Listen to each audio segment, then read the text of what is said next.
Hello everyone, I'm Seiko. I'm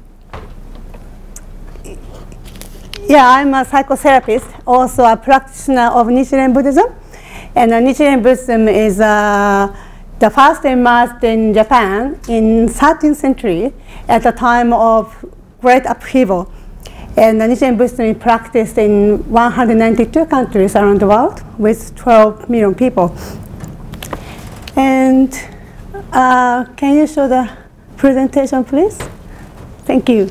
So this is my working title, A Path Towards Wholeness, identifying the experiences of clinicians who practice psychotherapy and Nichiren Buddhism. As the proverb goes, a fish is the last to know water. And for me, I think that we can only understand our implicit assumptions and worldviews when presented with something different. And in my journey, I feel that it's been both painful and liberating to experience different cultures and languages. For example, in my journey of psychotherapy, I've discovered my sense of identity as a Buddhist more deeply when being confronted by the culture of psychotherapy. And also, when I first came here, I've experienced my Japaneseness through being challenged or confronted by the differences in Maori and Western cultures. So during my training, I became interested in similarities and differences in both disciplines. And they seem to overlap in some areas, and yet quite different in other ways. What's most interesting and fascinating for me is that through my struggle to combine both practices, my process of inner transformation has been progressing more than ever before. So I want to start with a little bit of my background and also background to this topic.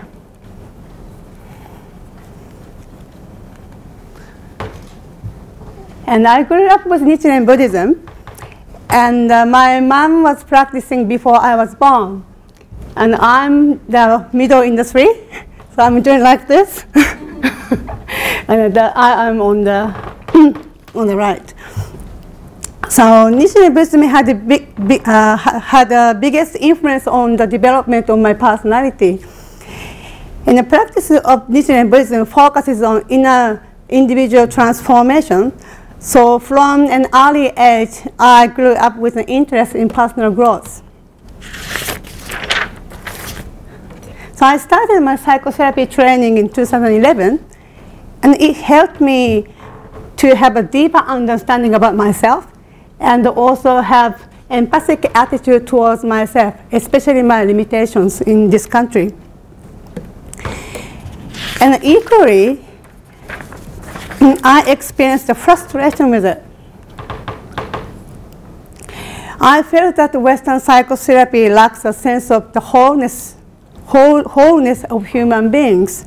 In our training of psychotherapy, our positive qualities or divine natures that I believe are inherent in each one of us were barely talked about. So I felt that Western psychology set the bar too low on human potential.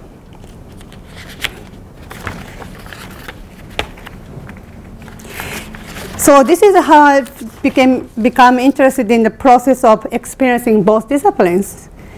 So this is my research question. What are the experiences of clinicians who practice both Nichiren Buddhism and psychotherapy? So this is a qualitative research. And I've chosen to use hermeneutic phenomenology as methodology because this fits well with my research, because I seek to understand clinicians' experiences and also try to understand and explore what lies behind what's being said. Hermeneutic phenomenology philosophical assumption includes the rejection of the ideas of suspending personal opinions. And this approach will enable me to fully bring myself into research. And also I can work intersubjectively with the participants and also data. However, I need to be aware of how my historical background influenced my interpretation. Because I've already had an understanding of what it's like to practice both two disciplines. So I need to be mindful of my prejudices and also my deeply held value.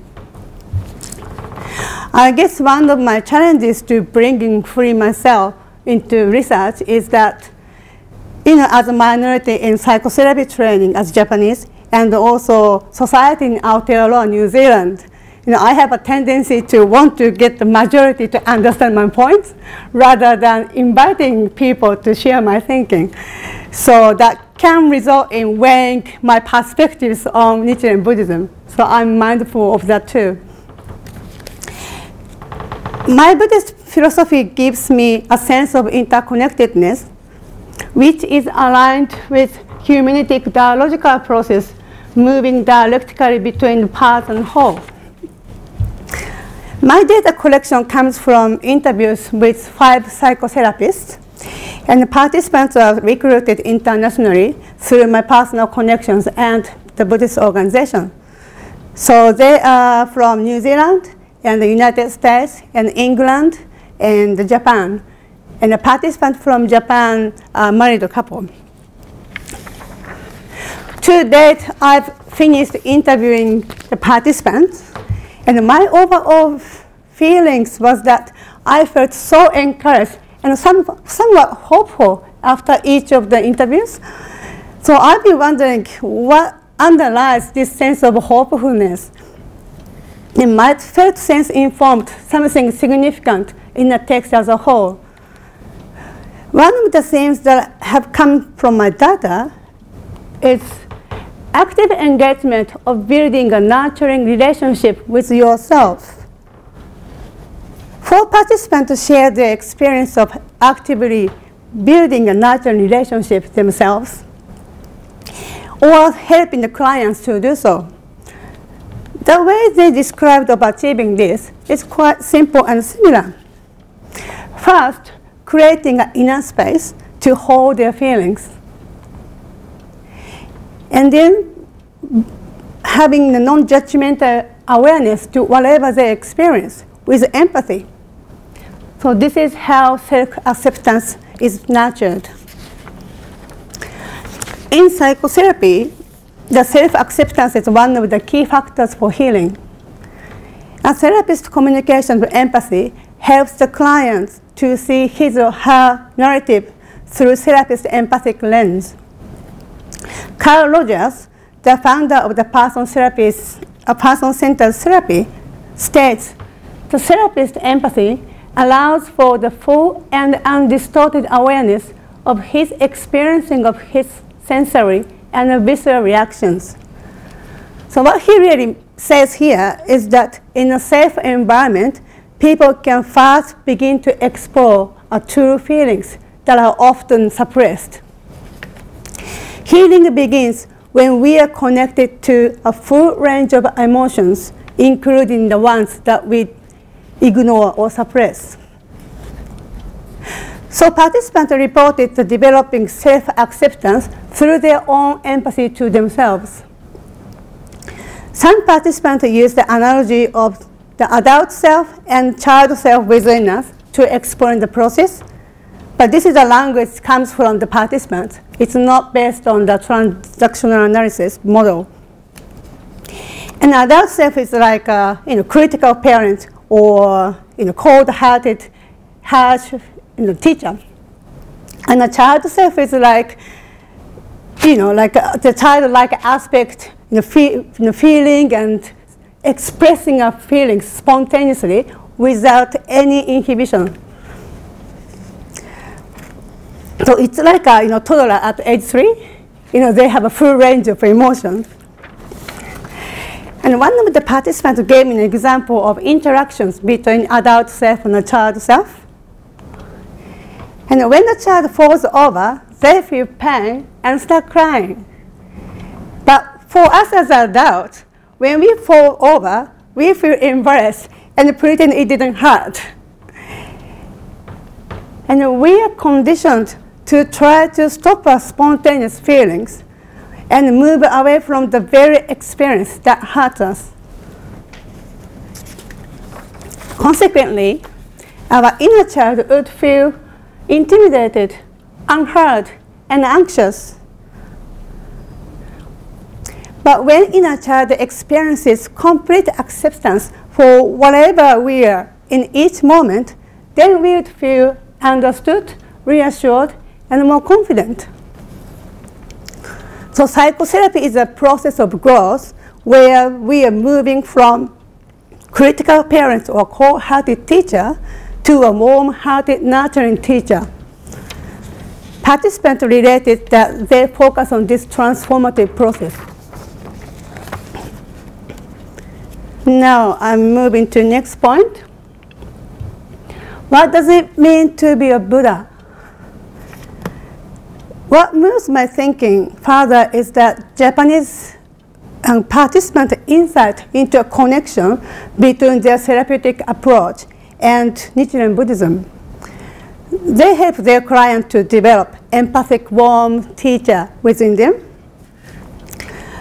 So they participants explain that through their practice of Nichiren Buddhism and clinical experience, they came to realize that the part of the childlike expression of feelings, true feelings, is similar to what Nichiren describes as a Buddha. They said the inner child, in fact, signifies the qualities of Buddha. When I heard this, I was like, is my inner child Buddha? Really? The big question mark. I never thought about that. Nichiren describes the Buddha eternally endowed with the three bodies, which is something that was not worked for, that was not improved upon, but that exists just as it always has. The direct translation of Japanese may be easier to understand, so I want to share that. It goes, to be as it is, not cover up, and remain as it always has. What Nichiren basically says here is that we are Buddha as we are. You know, it's a nice concept, but it's hard to believe, especially when I find myself not good enough.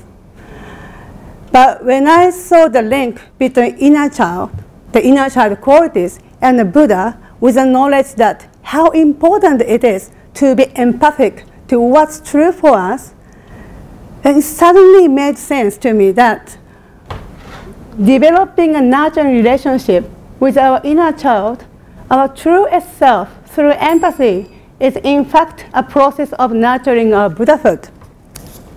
So holding and accepting a full range of emotions and experiences actually leads to treasuring ourselves as a Buddha, the most precious thing in the world. So Nichiren says, the life, Buddha is a life itself. Life is indefinable, unfathomable, and whole with different expression. Life contains every part of us, including the parts that we despise. What it really means to be a Buddha or enlightened in a psychotherapeutic way is to be all of who we are. So now, going back to my felt sense of hopefulness, I came to think that it seems to come from the participant trusting the potential for change in something that's not latent. So I want to share some vignette from the participants. She's talking about her psychology training. The training was almost like we had to prove our capability and prove our trust all over again. It was difficult because those lecturers whom I looked up to were now kind of gateway towards becoming a psychologist or not. I have to grown up witnessing a lot of domestic violence, growing up as a young child and being in a quiet and unsafe environment in my whole life. The training triggered a lot of childhood stuff for me. I think hopefulness in the practice of Buddhism That's just so much hope. When so even when so dark, you can't see a way out. It just feels like the most impossible situation. I always had the hope when I started chanting in front of the Gohonzon. It was like, damn it, I can do this. You're not trusting the impossible into, turning the impossible into possible. So hope kept me going. So in this vignette, I feel that self-generating life energy and also trusting herself are observed. So I want to further explore that the Buddhist view of life and the participant sense of hopefulness in my research. So this is a brief summary of my presentation. So thank you for listening.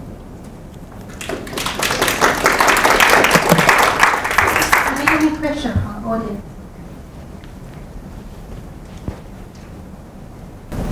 I'm interested in the word empathy in terms of what you're talking about. To me, it sounds a whole lot more like compassion rather than empathy. Yes. Because there's the, you're feeling that feeling, but then you're also wanting that to thrive or wanting to help that inner child. Yes. That person. Yes. How did you decide on the word?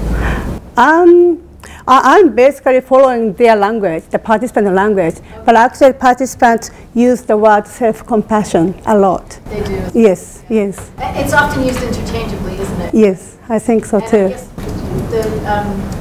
your quote there from Rogers, he used empathy there as well, so it's probably quite a strong word that comes through psychotherapy, yeah. Interesting, thank you. Thank you.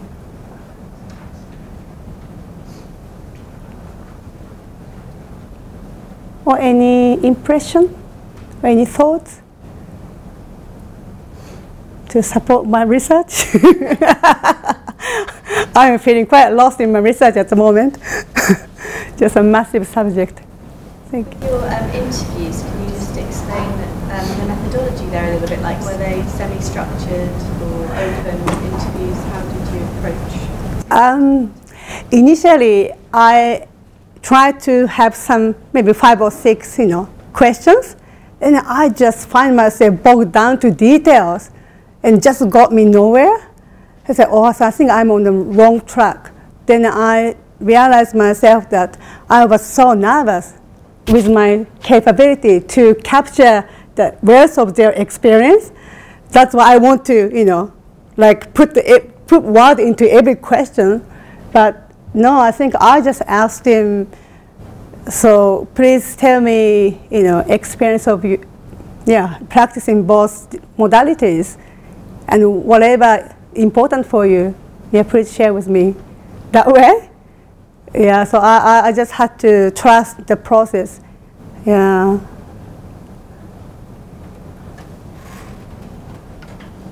more questions. This concludes Seiko's presentation. On behalf of UPC, I'd like to thank you for your presentation. Oh, thank you very much. Appreciation. Thank you very much, everyone.